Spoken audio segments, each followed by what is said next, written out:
This show is brought to you by Safety FM.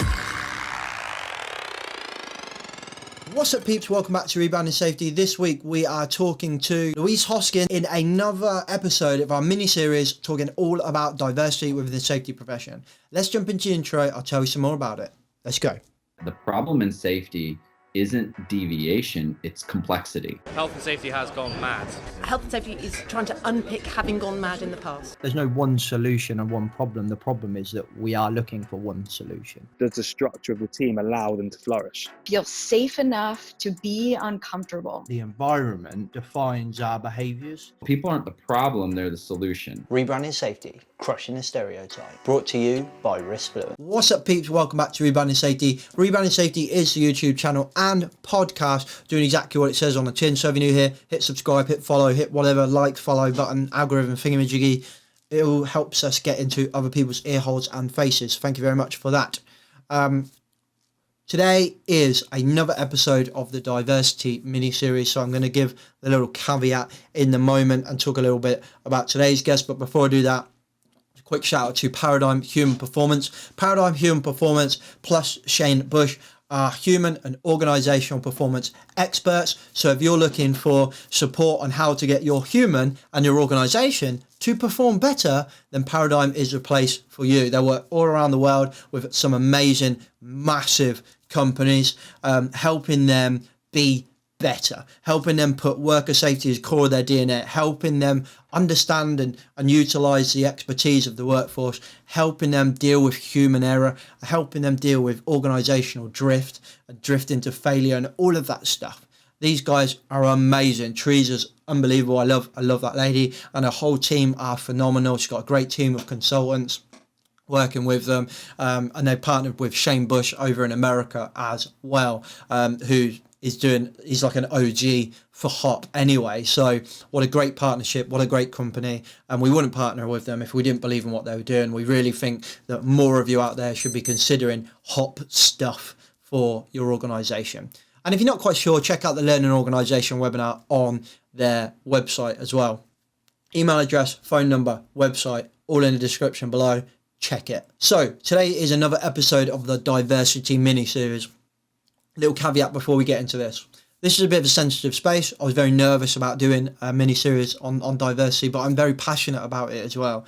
I think it's something we need a hell of a lot more of. It's the right thing to do, 100%. But ultimately, it's more than just the right thing to do. It's the logical thing to do. If we've got the same kind of race and gender and age within the profession, then we're always going to get the same ideas. We need diversity to bring us cognitive diversity. If we want diversity of thought, then we've got to bring in diverse people. So this is a no-brainer for me, but ultimately a very sensitive space where we're all learning how to talk again. We're all learning what words are right, what words are wrong, how do we define ourselves, and it's as is any kind of learning and changing journey, it's uncomfortable. And so there are times that maybe I might slip up in a word I use. There are times that maybe my guests might slip up in the words they use or the phrase they say. But ultimately, please remember, we're all doing this for the right reason. Our purpose, our intent is positive. So if there is something where you think we could improve, if there is something where you think we didn't do great, then please let us know, 100%, but do it from a respectful position. Do it from a position to help us grow, because what we're doing here is a positive intent, and it's all about intent. So please, feedback to us. If you've got anything to say, we welcome it. We really do. This is not me telling you to not tell us where we failed or where we need to improve or whatever. This is me telling you, do it. But let's do it respectfully. Let's help each other grow on this journey. Thank you very much for listening to me on that. I really, really appreciate it. Today we're talking to Louise Hosking. At the time of recording this, Louise is the VP. The president-elect of IOSH. Now she is the president of IOSH. She's here on behalf of herself, talking about her career. So she also runs a company called Hoskins Associates. So she'll introduce herself very well in a moment. So thank you very much, Louise, for coming on. She's going to come on, talk about her career, being a woman, and what that's kind of like. So thank you very much. I'm going to stop waffling. Let's get into our conversation with Louise. Right, we're off. We're on. Louise, welcome to the podcast. Hi, James. Thank you for having me. No, that's all right. Thank you very much for coming on. Do you want to give us an introduction to yourself and an overview of your career, and then we'll get into talking about your Sure. experiences? Me. I'm Louise Hosking. I grew up in Cambridge. And I guess I didn't kind of expect to go on to tertiary education. I came from quite a traditional kind of patriarchal household, and I think everybody kind of expected me to leave school at 16, and there weren't any huge aspirations for me, shall we say. But I think growing up in Cambridge, you've kind of got all that kind of education around you.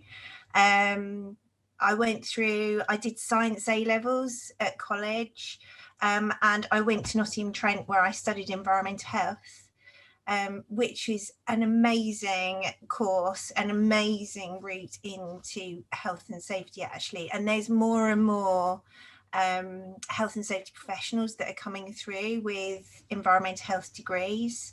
And there's also an apprenticeship for that as well coming through now. So that was fantastic. I left there. I actually went back to Cambridge where I worked as an environmental health officer, which was great. It's a really proactive local authority. So, and I think it still is the case. They weren't afraid to use their powers. So as a regulator, I got quite used to going to court and prosecuting people, so I've kind of got that background as well. I moved on from there, and the reason why I kind of moved on is I'm one of these people that I'm not happy with just identifying a problem. I've got to solve it and come up with a way to move things forward, and so I left the local authority because I didn't see myself long term as a regulator, and went to work for the co-op. So I remember you talking about your job, James, being very kind of boots on the ground, and I think that's what that role was all about. And I did food safety, health and safety. We called it pollution back then, so I was still using all my environmental health skills at that time. And one of the key aspects of what I was doing there, which I really enjoyed, was store refurbs and new store developments, just general sort of maintenance and repair. And I really got into that. And it was around the time when the CDM regulations were quite new. So I got really involved with the store redevelopment stuff and really liked it, and actually left the co-op to concentrate on that. So I moved into the construction sector, and worked for a small consultancy doing CDM work.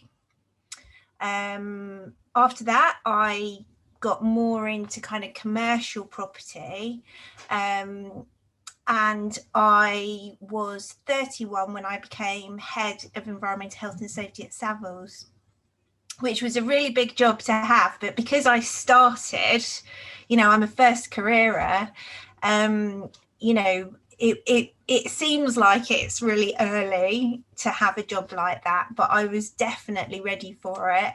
I was the first health and safety professional they'd ever had within the company. And I started off working in commercial property management, but actually ended up working across the group. So got involved in rural estates work, the estate agents, which everybody knows. They've got overseas offices as well. So that was kind of the role that I always wanted. But I kind of had a thing, we often talk about the corporate world, and, I felt that corporates, certainly at that time, so this is like, I left there in 2005, from a health and safety perspective, they could honestly have done anything that they wanted, but there was still this, reluctance to see it as a real driver for success. And I wanted to help people that really needed to be helped. So I set up my business, which is predominantly to support smaller businesses. One of my first projects actually was working for the London Borough of Hillingdon, where I worked for the education team there, and looked at all of their primary schools predominantly. So I'm very much working now with smaller organisations. I've worked with some schools, really broad cross section. I have to say, commercial management is still a real love of mine. I do like a big building and getting into a good plant room. And at the top of, I've actually been to the top of some really impressive buildings around the UK. So yeah, I mean, that's what I do now. And I consider myself kind of part health and safety professional, part business owner, and there's a little bit left for me at the end of the day. That's kind of a wrap up, really. It's funny you said about you love a good plant room. When I worked for the NHS, there is nothing better than a big hospital's plant room. Like, like the hum, you go in there and it's like, yeah. And it's like, what does this bit do? I mean, I've always been really curious about things. And I think, it's a good example of, we need to be really curious in this job and constantly learning. And, you can't know everything about everything. But if you meet a good, the people that work in those environments want to talk about it. So you can pick up and learn a lot from them, I think. Yeah, definitely. So we're going to try and aim, kind of focus our conversation around diversity in this conversation. Because this is part of our mini series when we're trying to just have some kind of we've had a couple of people on that are kind of really just been open and honest about their stories. One guy came on and talked about his experience of the gay man in America, and then Jesse Gomez, who you probably know, talks about being French and of an ethnic minority as well, and a mother and the challenges that she's gone through as well. And then Crystal Danbury on as well, who's talked about being a woman in some really male dominated environments. So I'd be interested to kind of put the question, a really simple question out there, which really shouldn't be a question, but what is it like because I don't know, but as a woman going through was in the local authority, was it local authority or HSC you worked for? Yeah, local authority. Yeah. Was that really male dominated, or was that quite diverse? Or that's a really good question, because environmental health is really different. So when I was at uni, and I'm getting on a bit now, James. I'm definitely not an IOSH reader. I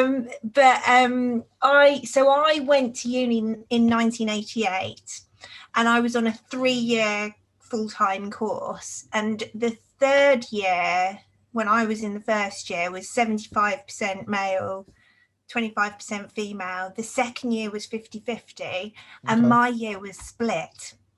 So it was like this point in time when environmental health switched, and actually in environmental health now, it is predominantly women, and they're much younger cross section as well.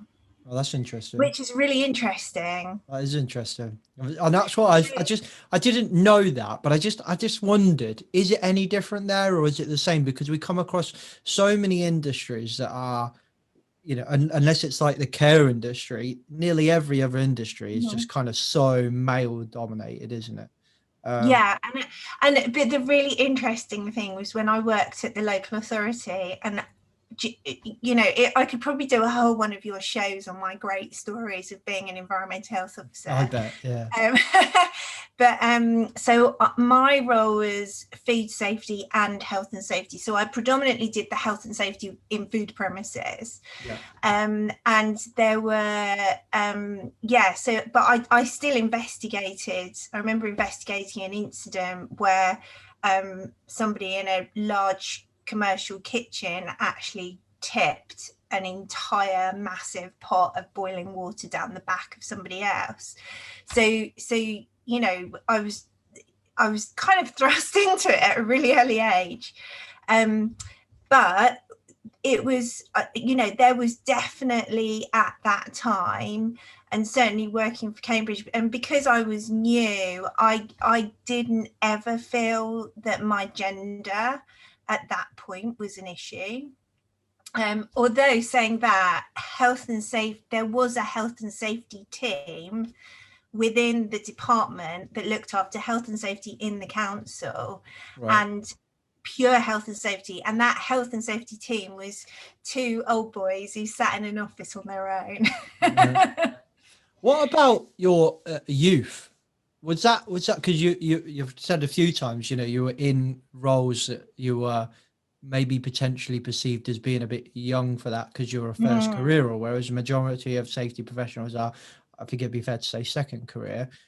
I also think that's something I could relate to. Like, it wasn't really I kind of say I'm a bit of a first careerer because I didn't really have a career before, but I just had a shitload of jobs.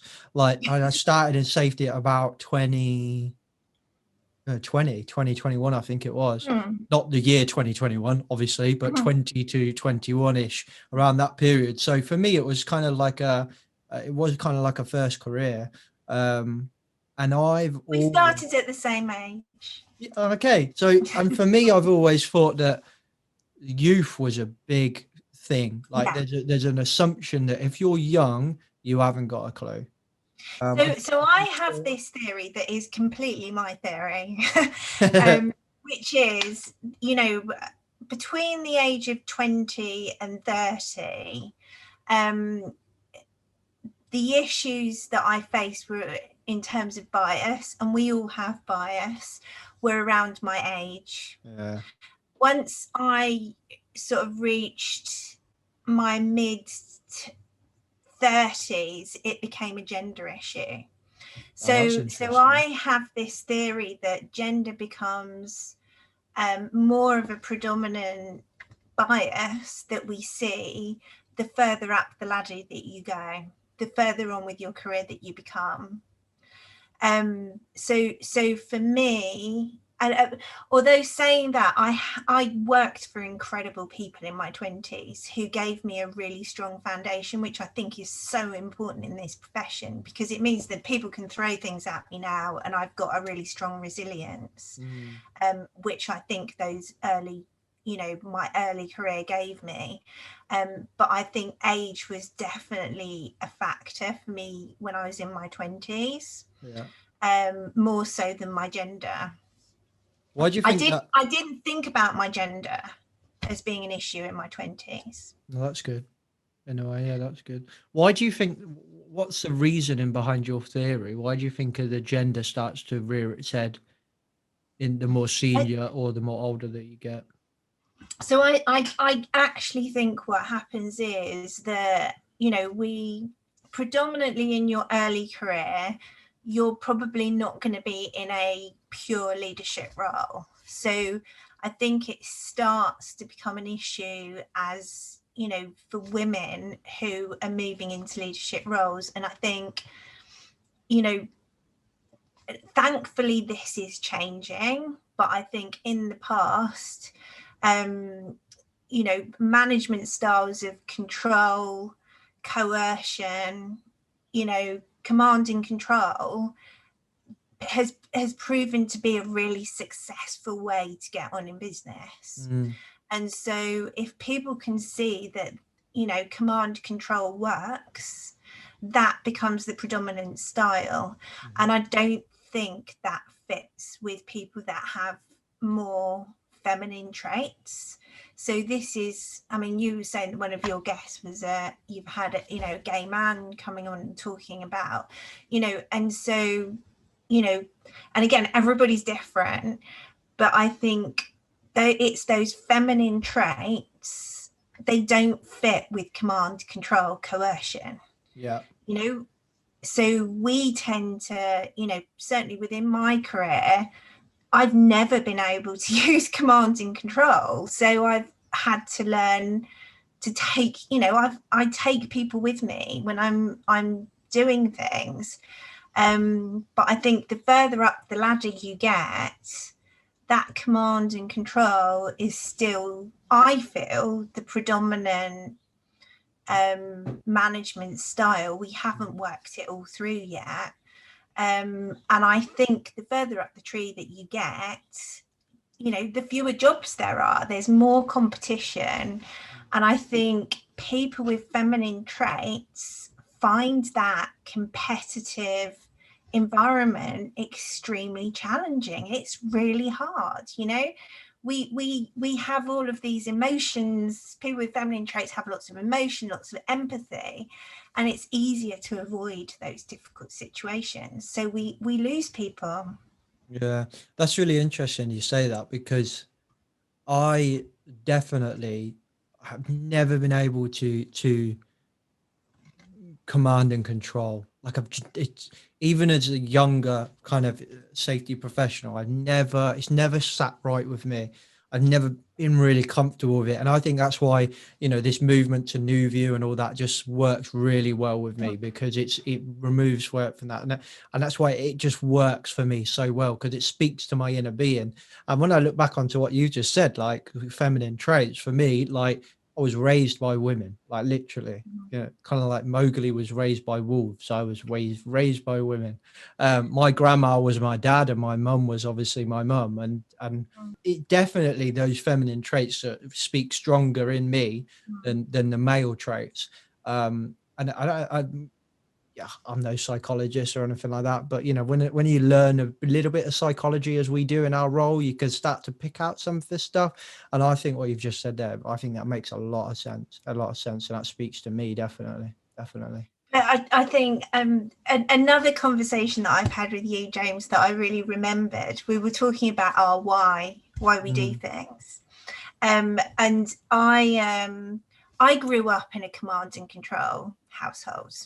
Okay. With big penalties if you didn't comply with that command and control.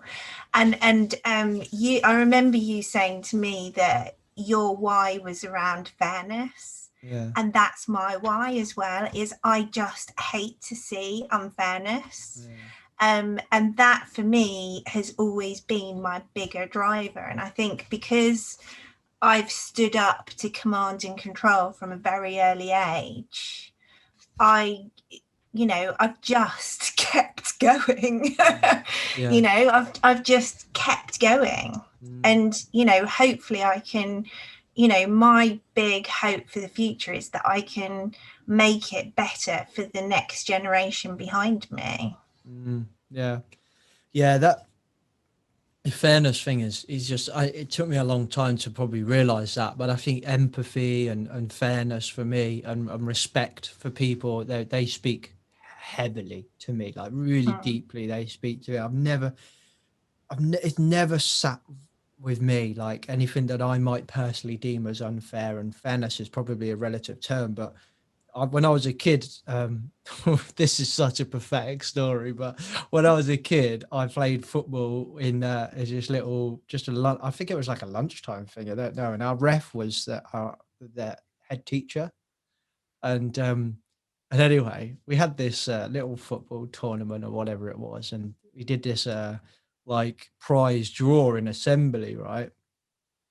And he said, "Oh, I've made up a new award because I was so impressed by this person during the football, that I wanted to give them an award." And we were all a bit like, "Oh, what's this?" I just realized it's gone really dark in here. I'll sort that out in a minute.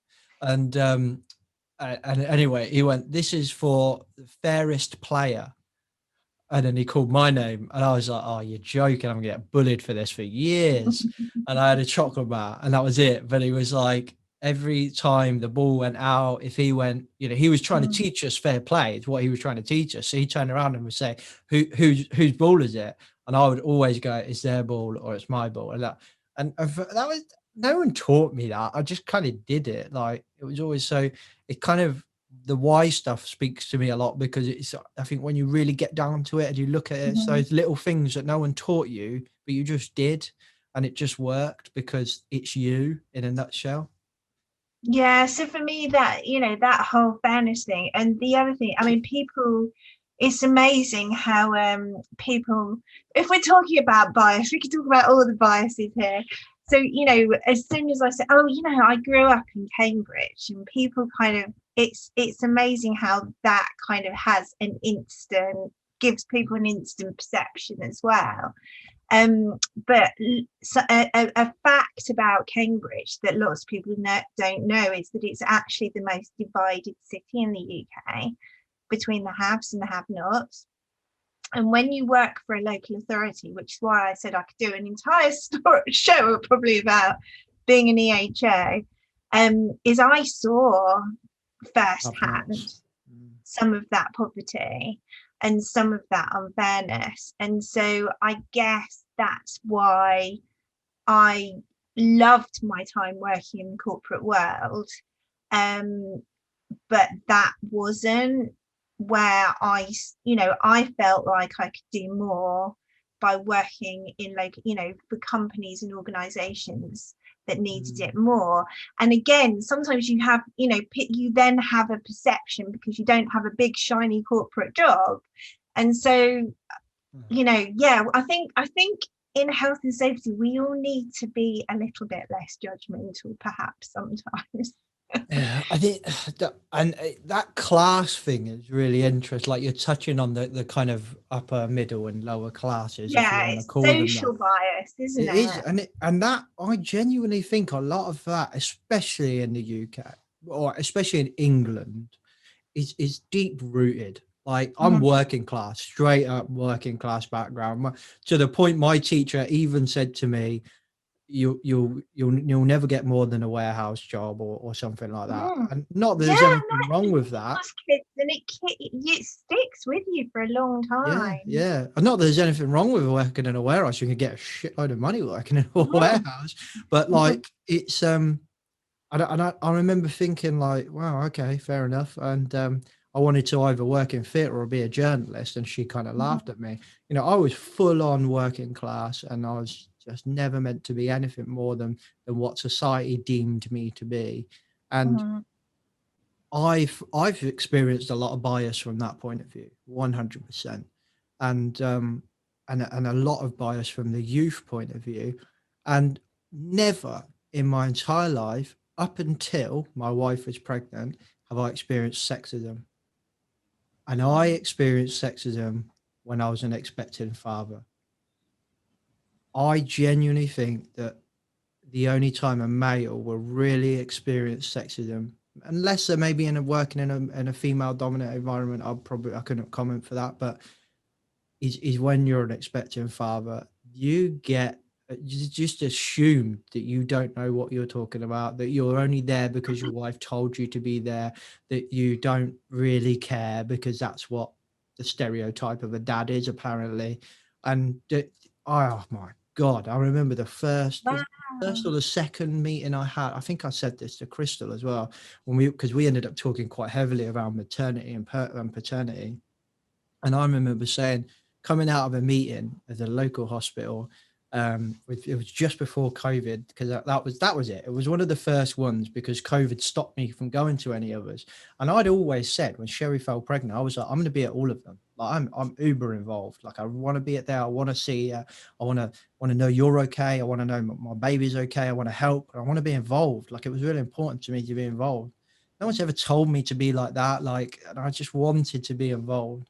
And being a good dad is really important to me. Like, and it is to all dads, I get that, but like, it was just so important to me. And I sat in this meeting, and the woman, the stuff she was saying was just like, you know, oh, we better hurry up so daddy can get back to work. And I'm just like, okay, all right. Wow, yeah, that's a like, good comparison. You're saying that, like, I don't want to be here. Like, oh, we better hurry up so daddy wants to be here. No, you take your fucking time, love, because I'm here because I want to be here.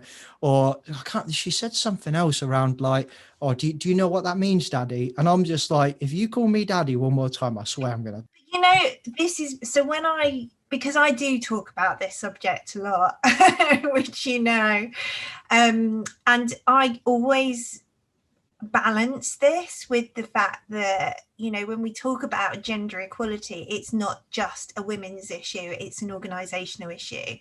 And we need to have balance. We need to have balance of thought, but also we need to give men back that balance too. So we know that when men choose to take, we've had shared parental leave in this country for a long time, and we know that when men take shared parental leave, they face the same discrimination that women do. And actually, when we I'm a big advocate for part-time flexible working, and always have been. It shouldn't be part of a job, but actually, why shouldn't that be open to men too? So, in achieving this, I love talking at gender balance. I love to, I'd much rather, I think that's a good phrase to put to it. It works in both ways. We know that, the suicide rates for young men is too high because they take all of this on board. They feel that they've got to be the breadwinner. They've got to be the one who's in charge, taking responsibility all the time. And actually, if we can achieve that balance, we're going to create more harmony for men and for women, for people with masculine traits and feminine traits. And that, in a nutshell, is why I think just having these conversations is so important. Like, my podcast, or any safety podcast, is a tiny drop in the ocean compared to some of the massive podcasts out there. But the more and more professions that have this conversation around, yes, we're talking about your experience as a woman. And yes, when we talked to Sam, we were talking about his experiences as a gay man. And I think that telling the stories of those experiences is good because it creates empathy for people that haven't experienced it, and they're powerful. But we're not sitting here saying all safety professionals should be women, or all of them should be transgender or something like that. What we're saying is it's all of the above, because like to your point, you mentioned there, like cognitive diversity or diversity of thought, that is innovation in a nutshell. You ain't going to get nothing unless you really start to diversify your pool of ideas. And the only way you do that is by having diverse people. So for me, and I think the other kind of issue that health and safety has kind of suffered from in the past as well is, people thinking, right, this is what it says, this is what's written down in the law, so this is what you have to do. And there has been, it's the way that organizations and businesses look at this. They still want to be able to tick a box and fix health and safety. They don't see it as a journey and part of their DNA. And so when we've got those kind of attitudes to this is right and that's wrong, it translates into I'm right, you're wrong. And I desperately feel we need to learn to disagree with each other better, because if we can hear somebody else speak and allow them space to speak and respect a different perspective, we're going to make better health and safety decisions. And if we make better health and safety decisions, guess what? We're going to save more lives. So, I think it has come from, it's definitely come from, health and safety's grown up from construction, heavy industry, that kind of thing, which is why it's been predominantly a male-led profession.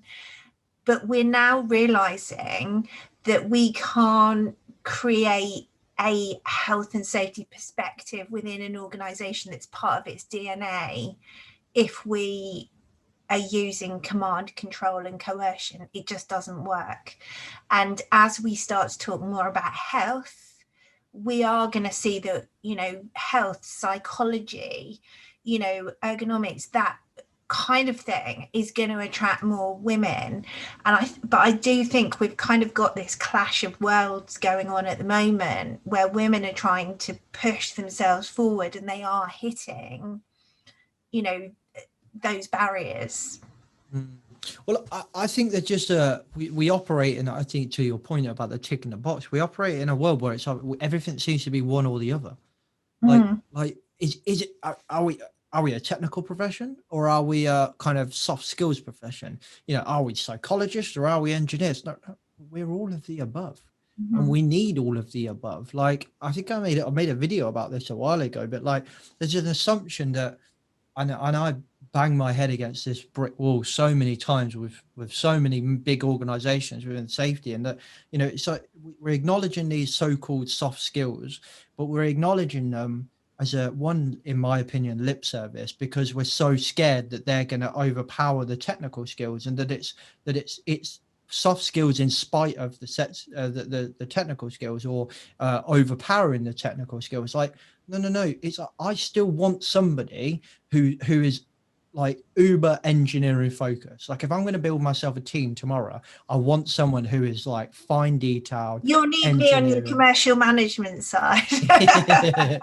But like, I want an engineer. I want someone that loves the technical details. I want somebody, especially in big safety, you know, work, I want stuff like that. But I also want someone who is really understanding of the softer skills, that knows how to build relationships, that understands how to be empathetic and build, you know, connections with people, so that they can influence, so that we can take the knowledge from the engineer, we can design out as much as possible, but then we have to hit that influencing safety person, or whatever we want to call them, the softer skilled person, and then work their magic. It's both in tandem. It's not one against each other.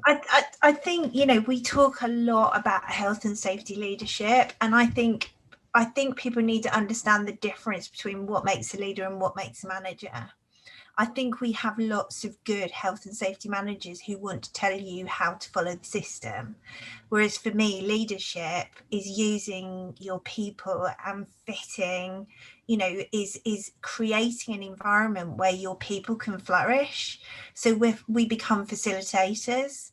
I mean, I'm not a particularly good hazard spotter anymore, because, you know, I see my role as going into businesses to create space so that they can make the decisions for their organization that are the best decisions for their organization.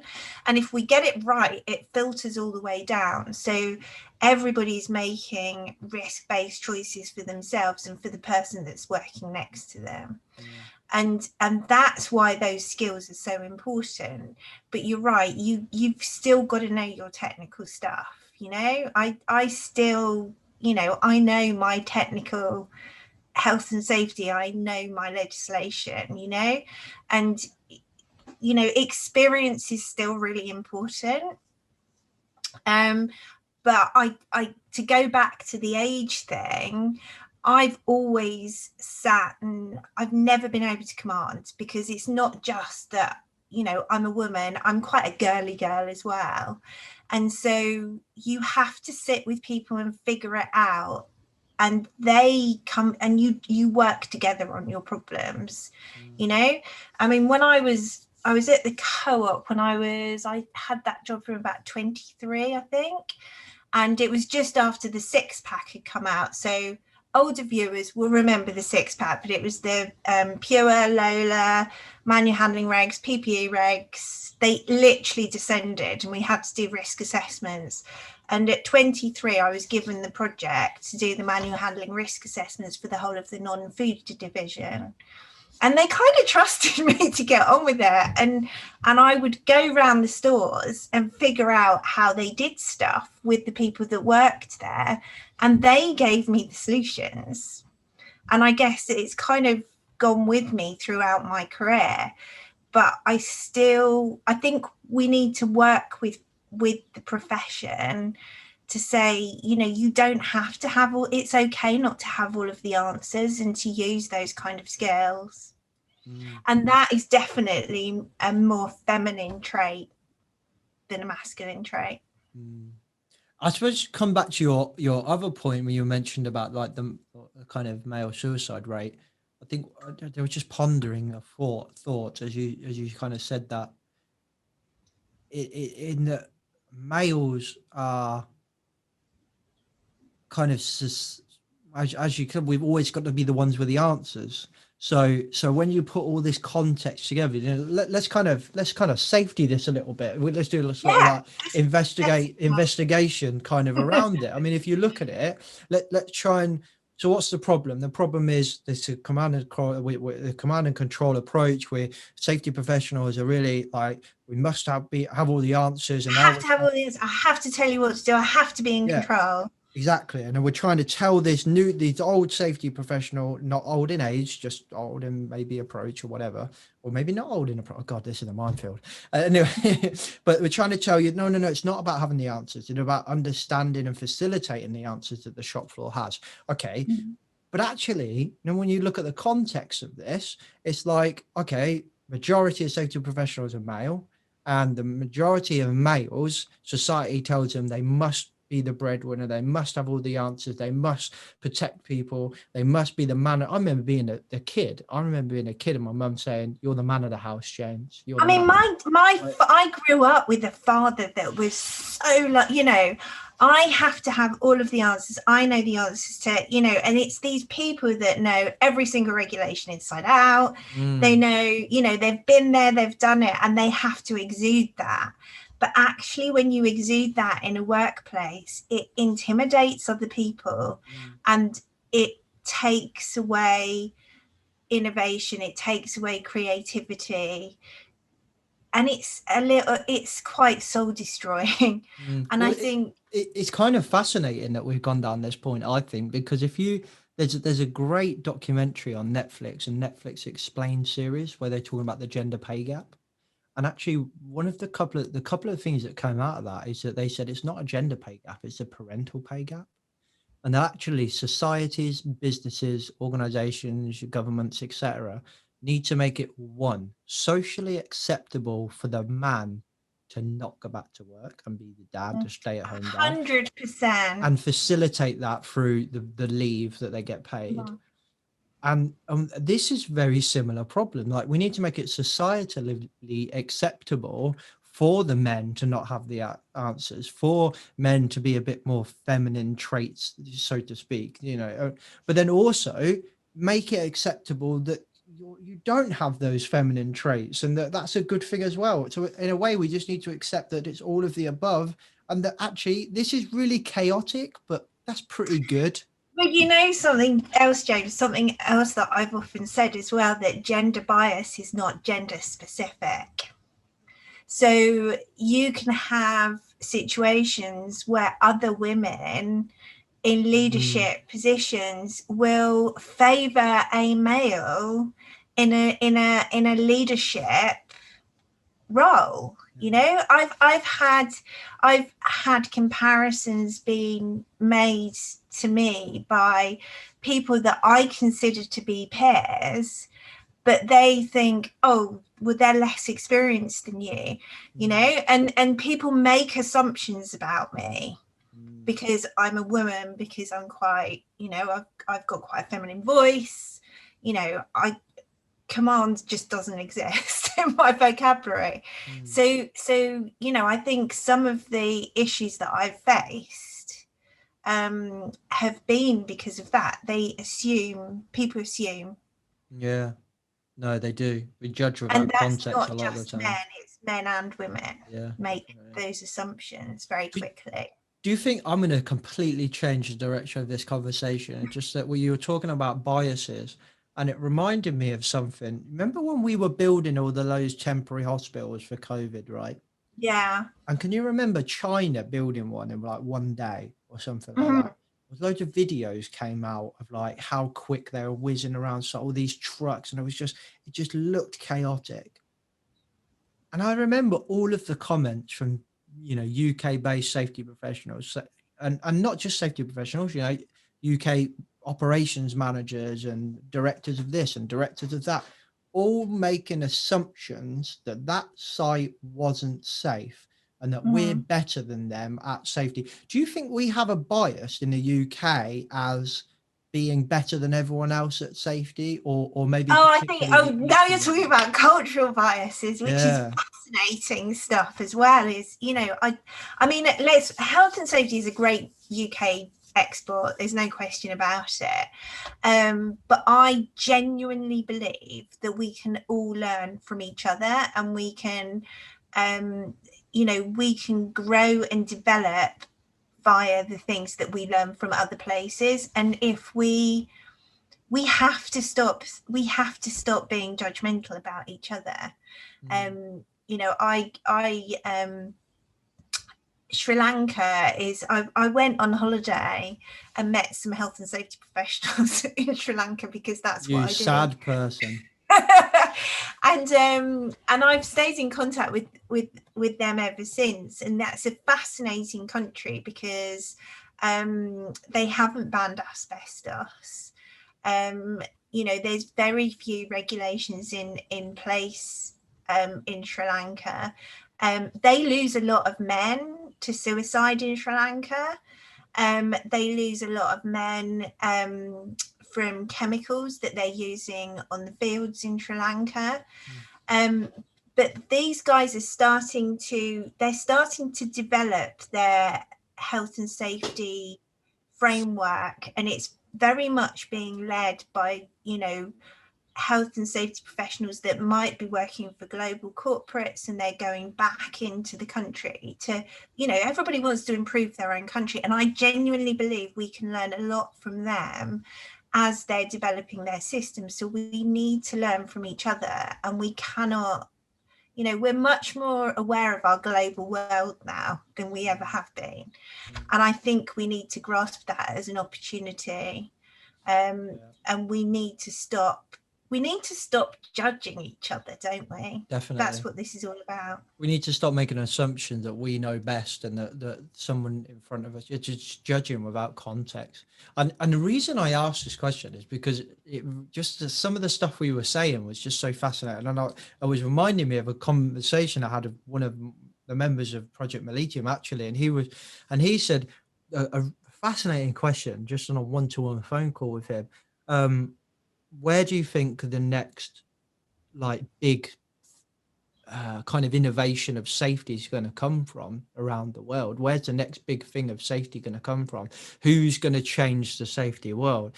And I was just like, who's going to change the safety world? Like, so much good stuff coming out of Australia right now.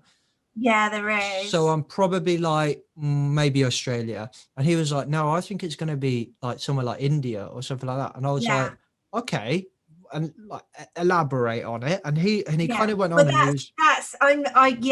That's why these countries can take our learning and develop it in a modern environment, and they could easily start to teach. But we've all got to be open to learn and listen from that too. And I think it also, if you look at it, like what I think is fascinating about what Peter said was it's kind of the different environment that they have, in that maybe their priorities are different. Like if you look at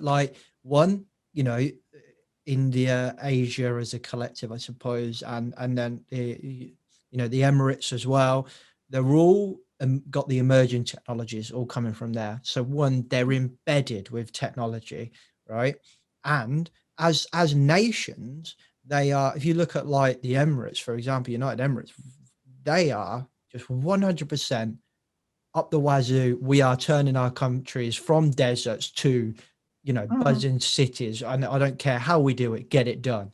So as a safety professional, like, okay, I don't care how we do it, got to get it done, but we don't want to kill anyone. So like, I want to hear, how did they manage that? So when they come over to us, we just look at them maybe as a bias and go, you don't know what you're doing, we're the best at safety. But actually, damn, you try doing safety in that environment.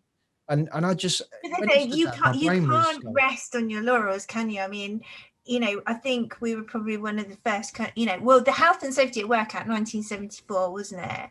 Way older than you, probably, James. Just a bit. you know, it brought into being a risk-based approach. And so we created that risk-based approach in the UK, but other people are going to take that risk-based approach and I think turn it on its head. Because if you can combine a risk-based approach with modern leadership skills, you won't need legislation. Yeah. Oh, that's an idea, isn't it? You know, you won't need rules. You're talking my language now. Like, I was in a fascinating conversation the other day where we were talking around violations of rules and punishing those rules and so on and so forth, and how it doesn't really achieve what we want it to achieve, right? And they said, well, one guy said, that doesn't sit comfortably with me. What about like speeding? You know, we break the speed and then we get points on our license, we lose our car, whatever. And I get what he was saying, 100% get what he's saying, and I kind of agree with him. But my question is, does it work? No, it doesn't work, because how long have we had speed limits in place, and how long have we been challenged and dealing with this issue? No matter how many cameras, how many smart highways, no matter how many control measures we put in place, no matter how many like speed awareness courses, which FYI, I've been on one or maybe two of them, and they're really good. They're really good. You learn loads of stuff. I thought I was just going to get my wrist slapped and get told off like a copper for like half an hour to an hour, but actually he just educated me, which I loved. But anyway, but it's not solved the problem. So actually, this is where I think diversity comes in 100%, because you're going to get someone from China who built that hospital in 24 hours. And we like, oh, what rules did you have in place? What policies, what procedures? And they went, we didn't. Yeah. We just got it done. Oh, you must have killed loads of people. No, we didn't kill anybody. Oh, but when we built the Olympic Village and I honestly believe this could happen. I do believe this can happen with the right approach. You've still got to understand the concepts of modern risk management, but and you've got to understand business. I like hanging out with podcasters that talk about disruptive MBAs as well, and they're having the same conversations around this. So those organizations that want to look at it differently and really go for it are going to thrive in that arena. But you're still going to have a lot of companies and a lot of smaller companies that need to have a legislative framework to move forward. So I think, I mean, one of the things that I've written about in the past is I think there's going to be, I started off the conversation talking about Cambridge being this socially divided city. And I think something that could come out of the pandemic is that we have a social divide in health and safety as well. So at the one end, you've got organizations that have grasped this technological revolution that we're going through, who are able to use the data and the learning and, you know, how we've all, you know, applied ourselves at this time. And then at the other end of the scale, you've got businesses that are just hanging on by their fingertips, cutting costs left, right and centre, are going to be left behind. And so, you know, how are we going to measure that? Oh, that's fascinating. Isn't it funny that you have a conversation about diversity and this is where we brought us to? And does that not say in a nutshell like the power of talking about this stuff? Yeah, I mean, the reason it's always excited me, because I love building teams, and I love being in groups of people that are massively different. And, you know, one of the things I did before lockdown, actually, I like hanging out with psychologists. And one of my psychology friends, who's a professor at University of London, actually created, they've been doing this thing called a warm data lab. And so they pose a question and then put people into groups, and literally you can have a discussion in a group and you move from group to group depending on whether you like that conversation or not. And you can actually solve problems in that way, and come up with some really interesting stuff. So it kind of all comes back to how we're communicating with each other, I guess. Yeah, well, it's funny. Just as you were talking, I was thinking in my head, like, what we're talking about here is actually not diversity, it's inclusion. Because it comes back to that point of you can buy diversity, but you can't buy inclusion. And we could attract as many, ethnic minorities, as many ethnicities, as many genders, as many sexual preferences, whatever. Young people or old people, first a career, second a career, but it doesn't matter unless we get rid of those biases, we stop assuming that we know, but we accept them, and we create some psychological safety within our own profession. Because at the moment we don't have that. We're very clicky, we're very judgmental. Something, psychological safety within an organization, I believe, is, and I'm saying this from the perspective as being a business owner as well as a health and safety professional, is one of the most important pieces of the puzzle, because you want your people to put their hand up and say, this isn't working for me. And to create an environment where people can say that, it's not as easy as you think. Because as business owners, I'm not just thinking, I've got to think of so many things. Have I done my VAT return? Am I sticking to HR rules? We've had all the issues around COVID. Can my team cover their childcare? Running a business is hard. It's not easy. And so resorting to this command and control can feel like it's the easiest route to go down. It's the safest, isn't it? And I think this is the irony of it. Like I had this bit of a realization the other day, in that a lack of psychological safety provides psychological safety for the person that doesn't want psychological safety. Because actually, as a business leader, psychological safety is really scary. Like you're saying, I want you to tell me everything. I want you to be honest with me. And that could potentially mean you turning around and going, James, I hate it when you do this, and this is really incompetent, and we could do it this way, which is this way be so much better.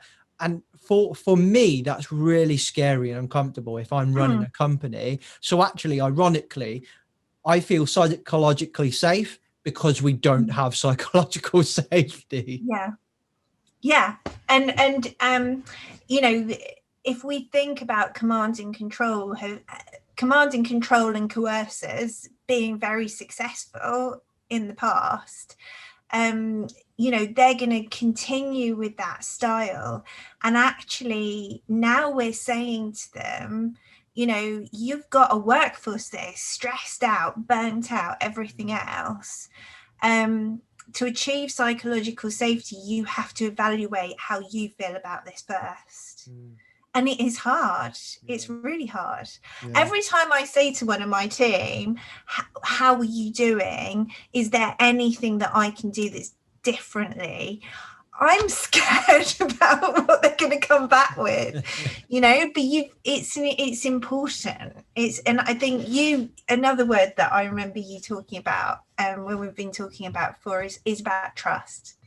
Too. That's huge too. Massive.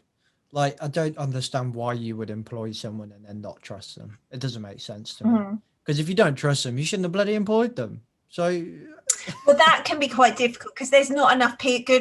Sometimes you think there's not enough people to go around either. So then I think that's where we start to. There's not enough people to go around, and then also we end up.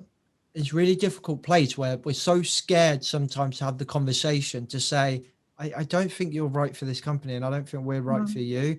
And actually, that's a good thing, because it means there's a company out there that's right for you, and it means there's someone out there that's right for me. Like, we make it this thing that, like, we don't want you because you're incompetent. Actually, sometimes you're just not right for our culture. And that's one of the issues with diversity, is that sometimes it just doesn't work, I think. And that's a good thing. Like, some people cannot stand my podcast. I guarantee it. There is somebody out there, one day they'll message me and they'll say, FYI, James, I just wanted to say, I think your work is crap. Right? And that's a good thing. That's a good thing, because frankly, if the world was full of Jameses, I'd still argue with myself. Do you know what I mean? It would be, we need loads of different people talking in different ways. And it sounds scary, it sounds chaotic, but I think it's a really good thing.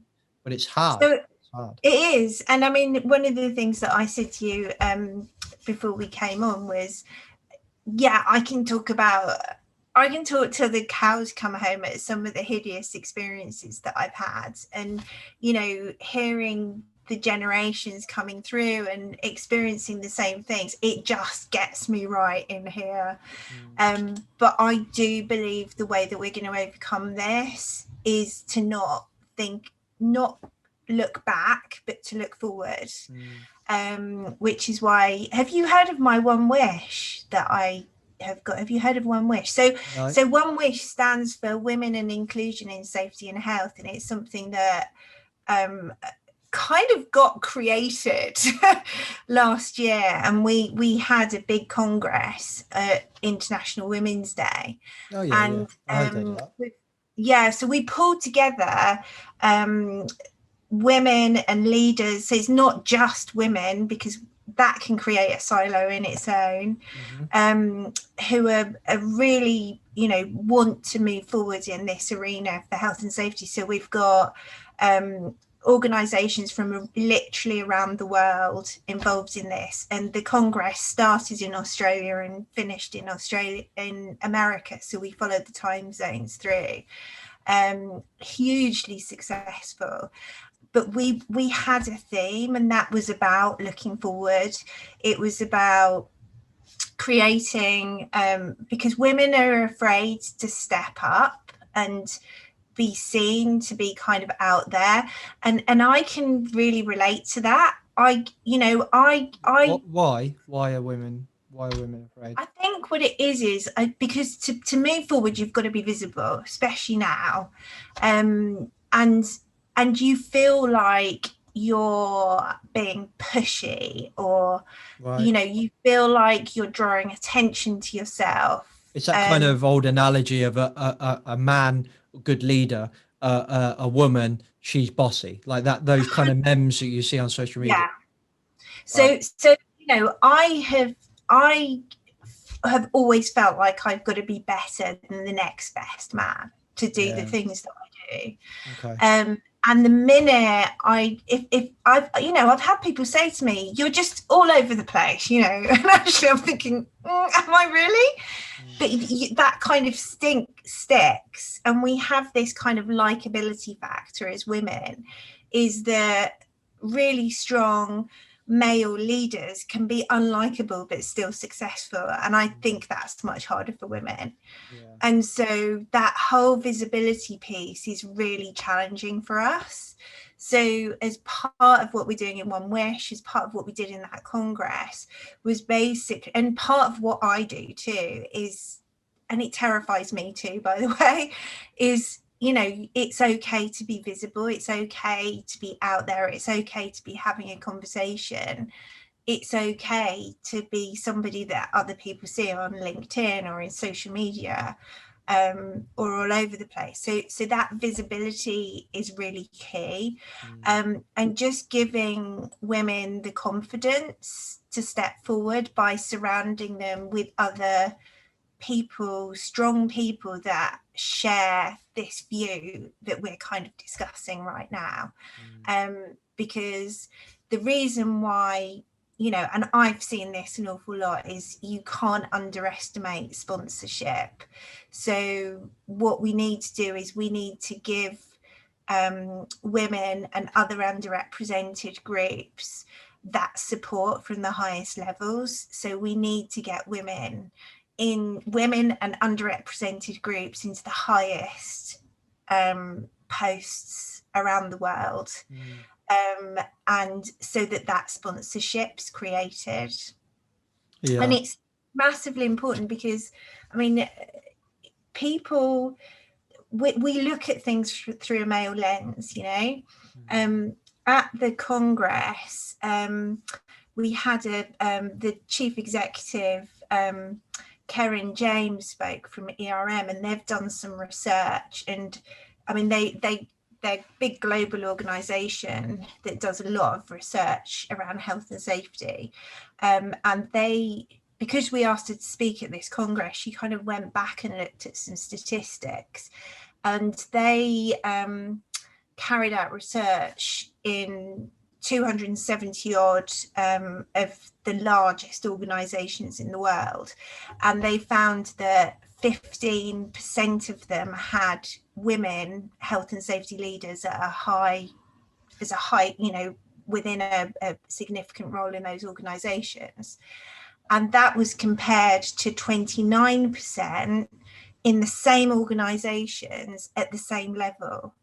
So what that means is that we're not promoting women into health and safety leadership positions in the same way that we would other leadership. Oh, right. I'm with you. So in finance or HR or something like that, or operations, there is 29%, but in safety it's 15%. Oh, okay. I'm with you. So then if you take that figure and you put that into a predominantly male environment like mining, construction, offshore, we're looking at health and safety through a male lens. We're not looking at health and safety in the way that it affects our entire workforce. We're going to miss stuff. Yeah. And there's such a good example of it in I talk about this book all the time, but Rebel Ideas by Matthew Syed. I don't know if you've read it. Yeah. And the fish tank example. I hate rules. I'm a real rebel. Yeah. Can you remember the fish tank example? The research that he talked about in there. There's a little story he talks about in the book where they got a load of American people to verbally describe the fish tank, a load of, I think it was Japanese people, to verbally describe the fish tank, and the American people described, I might have got this the wrong way around, but they described the fish. So the fish tank with a big fish in it. There was 4 fish. One was red, one was blue, right? The Japanese people, and again, this could be the other way around, but the Japanese people, they didn't even barely mention the fish. They described the context. So they were like, the sand was like a yellowy color. There was lovely red, purple, green plants and stuff like that. The water was really clear. And it showed that the difference in cultures means you physically see things differently. And now you take that and apply that to safety at the moment. 75% last I saw were over 50 or something like that, or over 45 of our profession. You know, they're a few years away from retiring, whatever, right? And they're predominantly male and they're predominantly white. That is 75% of our profession is looking through one lens. So if we only see the fish in that tank, we are never going to see the context around that fish. We're only going to see that. So we are physically missing things. Yeah, we are. And so, you know, when is this the reason why we've been at a plateau in terms of our accident statistics, our incident statistics? Is that what's the saying? You can't carry on doing the same things and expect to get better results. Exactly. So you know, I mean, if you look at the UK stats in terms of this, I mean, the big drop came when we stopped mining and we stopped manufacturing and everything else. But actually, we've been at a plateau for such a long time. Yeah. And so we're not going to solve that by continuing the way that we've always done everything. Yeah. We've got to look at things through a different lens. We've got to look at the way that we speak to each other. We've got to look at our language. We've got to disagree better. Yeah. And I think we need to really challenge what you were just talking about, like a language, like what our norm is. And I think it's a shame we're kind of coming to running out of time, but because I think when I mentioned this person and the work she's doing, I think me and you could talk about her for a very long time. But the work that Chloe Hughes is doing around menstrual cycles and menopause, And I think that's going to be really uncomfortable for a lot of men to listen to. And 100%. I've chased her a few times to get her on this bloody podcast to come and talk about it, period. See what I did there. And but I think that's really uncomfortable. For a long time it was uncomfortable for me to talk about, and now I've got a daughter now, and I'm saying to my wife, like, we need to make it completely comfortable for her to talk about that thing that is 100% natural to her in front of me, because I want to make sure that if it's anything ever wrong and you're not around, Sherry, she can come to me. Yeah. And we need to do that at work as well. Yeah, and something, this is where I am on the older side of that scale. I find that really uncomfortable to talk about, and so if I think it's something that the younger generations are definitely much more comfortable in talking about this. I've definitely come from a generation where you just keep going whatever. Yeah. And lots of women are very, very ill for gynecological reasons. They don't talk about it, and they just carry on. Yeah, exactly. And it's dangerous for them and for the company. Menopause can really change and put a woman through some crazy ass shit. And she's coming to work and running your machine. Like, you want to have an environment where she can say to you, I'm having hot flushes right now, or my vision's changing. It can do some really crazy stuff. And because you're not making it comfortable as a company, not just a company, but as a society, we're not making it comfortable to talk about that stuff. It's creating issues. All the most vulnerable things that we have in our lives, like finance, sex, politics, our genitals and our menstrual cycles and menopause, they're all taboo to talk about. And I'm just like, people get in so much trouble around finance, around sex, and anything like that. But we as a society say, we don't talk about that stuff. We don't.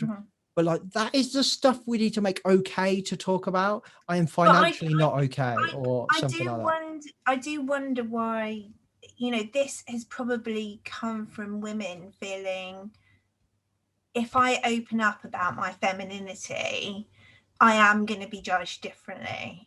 I mean, I it's in my professional career, when I was an EH, I can't even remember, I would have been in my 20s, when I was looking to move around and what my next steps might be, there would be adverts for people with my qualifications to work in the Middle East, and they would say no women. Wow.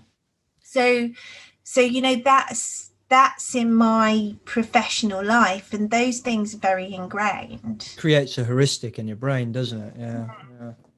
Yeah. It's I think we've got a long way to go, but I can see a lot of change coming, and I hope we keep these conversations going, and I think it's good, and I think the change is powerful, and I think work that people like Chloe are doing, and work that you've done over the years and are still doing.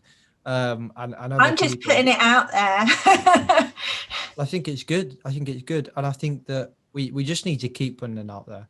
And I think as well, we need to put, well, this is just my opinion, but I think my aim with this little mini series is to put it across not in an aggressive way, like not in a, well, you're a white man and you're everything that's wrong with the world. That's not my intent here. My intent is to acknowledge that there's more white men doing a lot of stuff, and that there's a benefit to having less white men do it and mix it up a bit.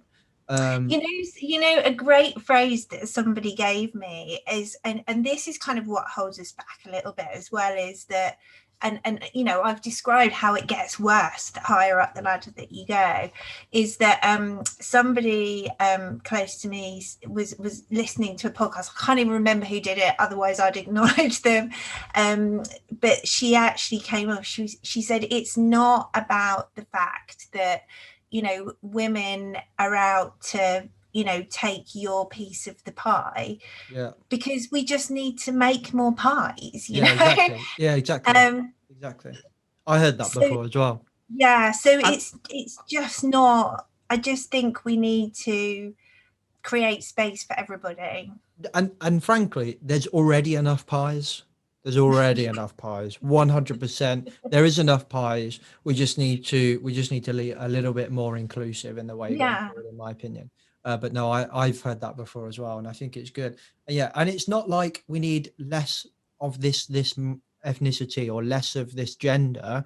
It's that we're not just going to put those. I'm not saying, well, put you out of the job. It's we just need to mix things up a bit, because I think that when we have these conversations, it's so aggressive and it's so like targeted at people that the people that need to hear it switch off because they feel like they're being attacked. And I don't want to see that in our profession, because we desperately need to do. We need good people. Definitely. Right, Louise, I'm going to tie that up because I can smell my dinner from downstairs and I'm going to go sit with my daughter for a little bit. And so would you like to just give a little shout out to your company if anyone likes what you're talking about and they want to do something? Yeah, well, I'd say a first shout out is to anybody who's interested in One Wish, that's Women and Inclusion in Safety and Health. And we've got a LinkedIn page, so do have a look at that. I'd say just follow me on LinkedIn because I'm talking about this more and more. But yeah, I mean, if anybody wants to get in contact with me, I love chattering on LinkedIn, so that's probably the best way to make contact. Great stuff. We'll put the details. Thank you so much for having me, James. It's always great talking to you. No, thank you very much for coming on. It was a good chat. Okay, peeps, hope you enjoyed that conversation with Louise. I thoroughly enjoyed it because I enjoy all of my chats because I like talking to people. So I really, really enjoyed it. Thank you very much, Louise, for coming on. It was a pleasure to talk to you, pleasure to hear about your career, your challenges, and just have a general chit chat about diversity. Don't forget to check out Paradigm Human Performance and the Learning Organisation webinar that they run. Email address, phone number, website in the description below, so don't forget to check that. If you are a safety professional and you're looking to join a mastermind community, you're looking to shoot your professional development up the wazoo, then Project Mollitiam is a place for you. So please go check out that website in the description below. And if you're looking for any more help with safety, with risk management, anything like that, go and check out rebrandingsafety.com. We do loads of services. You're looking for a bit of a different keynote for your internal motivational workshop thingamajiggy, or maybe you're looking for something for your event. Maybe you're looking to promote your brand, and we offer media services as well. So please go and check out our website, look at all the services that we provide, and I'm sure we can help each other out. And we would just love to work with members of our audience anyway, because it's just great fun. So thank you very much for listening. Thank you very much for thinking about us if you do need any work. Thank you very much for checking out Paradigm and Project Mollitiam. And ultimately, thanks for being a listener. I'll catch you next week. Safe.